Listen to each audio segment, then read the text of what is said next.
ଆପଣ ପଚାରୁଛନ୍ତି କୋଉଠି ଅଛନ୍ତି? ଆଜ୍ଞା ଜଗନ୍ନାଥ ହେଉଛନ୍ତି ଏ କଳିଯୁଗର ଠାକୁର। ହଁ ହଁ ଏଇଆ ତ ଆଜ୍ଞା ଆଜ୍ଞା ଭୁଲ। ଏନେ ପଚାର ମୁଁ ଜାଣିନି। ଆପଣ ମାନଙ୍କର ଭଗବାନ କିଏ ସେ? ହଁ ଭଗବାନ କେତେ ଅକ୍ଷର?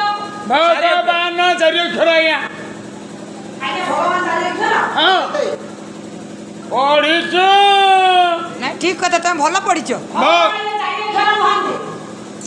ତାହେଲେ ସିଏ ଭଗବାନ କିଏ ସେ? ଆପଣ ମାନଙ୍କର ବେଦ ପ୍ରମାଣ ଦିଅନ୍ତୁ। କଣ କହିଲେ? ଏଠୁ ବର୍ଷା ସତ ପ୍ରାଣ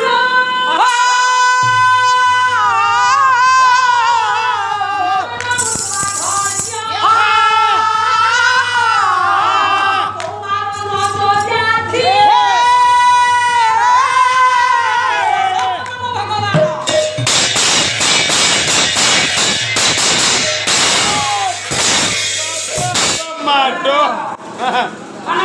ଆଜ୍ଞା ଭଗବାନ ସିଏ ଇଏ ଯାହାଙ୍କର ଆପଣ ମାନଙ୍କର ବାପା ବେଦ ପ୍ରମାଣ ଦିଅନ୍ତୁ। ଭଗବାନ କିଏ ସେ? କିଏ ସେ ଭଗବାନ? ଆପଣ ମାନେ ହୁଏତ ବିଚାର କରୁଥିବେ ଭଗବାନ 10 ଅବତାରିତ ହୋଇଛନ୍ତି ନାଇଁ? ଆଜ୍ଞା କିନ୍ତୁ 10 ଅବତାରରେ ଅବତାରିତ ହୋଇଥିଲେ ମଧ୍ୟ ଏ ବାପା ବୋଲୋ। 4 ଜଣଙ୍କୁ ଭଗବାନ ବୋଲି ଆମ୍ଭେ ମାନେ ମାନିପାରିବା।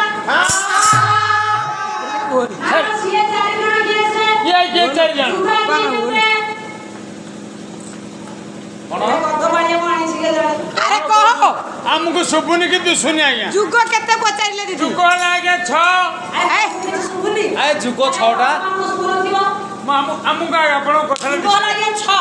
ସିଏ କହିବ ଛଅଟା ଯୁଗ କଣ କଣ?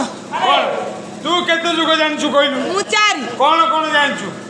ସତ୍ୟ ତ୍ରେତୟା ଦ୍ୱାପର କଳି। ମୁଁ କଣ ଏ ଚାରିଟା ଜାଣିନଥିଲି କି? ଆଉ ତମେ କଣ ଦିଟା ଜାଣିଛ? ଅସତ୍ୟ ଅଡୁଆ ଆରେ ଇଏ କେମିତି ଯୁଗ? ଆରେ ସତ୍ୟ ଗୁଡ଼ା କଣ? ଆମ ସ୍କୁଲ ପାଠ ଇଏ ସ୍କୁଲ। କଣ ଏଟା ସ୍କୁଲ। ହଁ ହେଇଥିବ ଆଜ୍ଞା ଆଜ୍ଞା। ଯୁଗ ହେଉଛି 4 ହଁ ଆଗରୁ ଦେଖ କେତେ? 4 4 ଆଜ୍ଞା। ସତ୍ୟ ସତ୍ୟ ତ୍ରେତୟା ତ୍ରେତୟା ଦ୍ୱାପର କଳି ଆଜ୍ଞା 4 ଜଣ ଭଗବାନ ବୋଲି ମାନିବା। ଇଏ 4 ଯୁଗରେ ଯିଏ ଭଗବାନ। ସାରେ ହଁ ଆପଣ ତ 4 ଯୁଗ କହିଲେ କିଛି ମନ୍ଦ କହିଲେ। ଆମର ଭାଇର ସାର୍ ଥରେ ମାନେ ଆଲୋଚନା କରୁଛନ୍ତି ଯୁଗ ହଉଛି 5। ଆମେ ପଚାରୁଛେ କି ପଞ୍ଚମ ଯୁଗଟା କଣ? ସେ କହୁଛନ୍ତି ସେଟା ସନ୍ଧି ଯୁଗ। ହ୍ୱାଟ ଇଜ ଦ ସନ୍ଧି ଯୁଗ? ସେଇଟା କଣ? ସେ ସନ୍ଧି ଯୁଗଟା କଣ? ମୁଁ 6 କହିଦେଲେ ସୁବିଧା କଣ? ସଞ୍ଜୁ ଯୁଗ? ଆରେ ସତ୍ୟ ଶେଷ ତ୍ରେତୟା ଆରମ୍ଭ, ସେଇ ଯୁଗଟାକୁ ସନ୍ଧି ଯୁଗ କୁହାହଉଛି। କିଏ କହିଲା? ପ୍ରମାଣ ଅଛି ପୁରାଣ। ପ୍ରମାଣ ରହିଲା ଯଦି ପୁରାଣରେ 5 ଯୁଗ ପ୍ରମାଣ ଦେଲେ ମୁଁ 6 କହିଦେଲେ ଅସୁବିଧା କଣ? ମାନେ ତମେ ଜାଣିଛ? ନା 6 କହିଦେଲା। ହେଲେ ମୁଁ 6 କହିଦେଲେ ଅସୁବିଧା କଣ?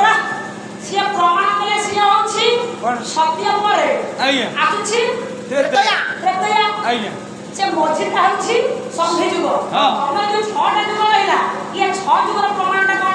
ନାଇଁ ଏମିତି ସିଏ କହିଦେଇଥିଲେ ତ ମୁଁ ଏମିତି ନଗେଇକି କହିଦେଲି। ପଇସା ଦେଖା ଦେଖି ପଡିଛି। ନହେଲେ ତତେ ଆସୁନାହିଁ।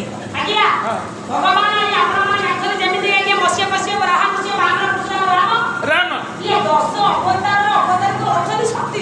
ଏଇ କିନ୍ତୁ ହଁ ଇଏ 10 ଅବତାରରେ ଆଜ୍ଞା ମଉସା ବାପା ପଳେଇବେ କି?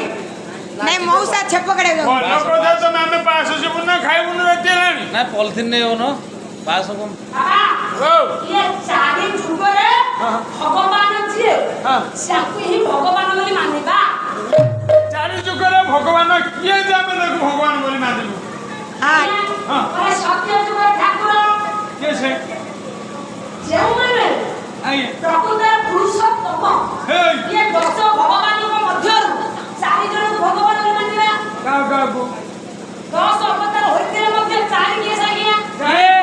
ସତ୍ୟ ଯୁଗର ଠାକୁର ଆପଣ ମାନଙ୍କର ଐଶ୍ୱର୍ଯ୍ୟ ପୁରୁଷୋତ୍ତମ ଯିଏକି ଆପଣ ମାନଙ୍କର ନୃସିଂହ ଠାକୁର। ନରସିଂହ ସତ୍ୟ ଯୁଗରେ 4 ଅକ୍ଷର ଧର୍ମ ଥିଲା। ଯାହାଙ୍କର ଶରୀର ଅଧା ନର ଅଧେ ସିଂହ। ସିଂହ ସିଏ ଲାଗିଆ ନୃସିଂହ। ଆଜ୍ଞା। ଆପଣ ମାନଙ୍କ ସତ୍ୟ ଯୁଗର ଠାକୁର ସିଏ ହେଉଛନ୍ତି ନରସିଂହ। ନୃସିଂହ। ସିଏ କୋଉ ପୁରୁଷୋତ୍ତମ? ନା ସିଏ ଐଶ୍ୱର୍ଯ୍ୟଙ୍କ ଅଲୌକିକ ପୁରୁଷୋତ୍ତମ। ସତ୍ୟ ପରେ ତ୍ରେତୟା। ତ୍ରେତୟା। ତ୍ରେତୟା ରଘୁକୁଳଙ୍କ ମଣ୍ଡଳ ମହାପୁରୁଷ ରାମଚନ୍ଦ୍ର ହେଉଛନ୍ତି ପୁରୁଷୋତ୍ତମ। ଆଜ୍ଞା ସିଏ କୋଉ ପୁରୁଷୋତ୍ତମ? ମର୍ଯ୍ୟାଦା। ରାମଚନ୍ଦ୍ର ହେଉଛନ୍ତି ମର୍ଯ୍ୟାଦାମୟ ପୁରୁଷ।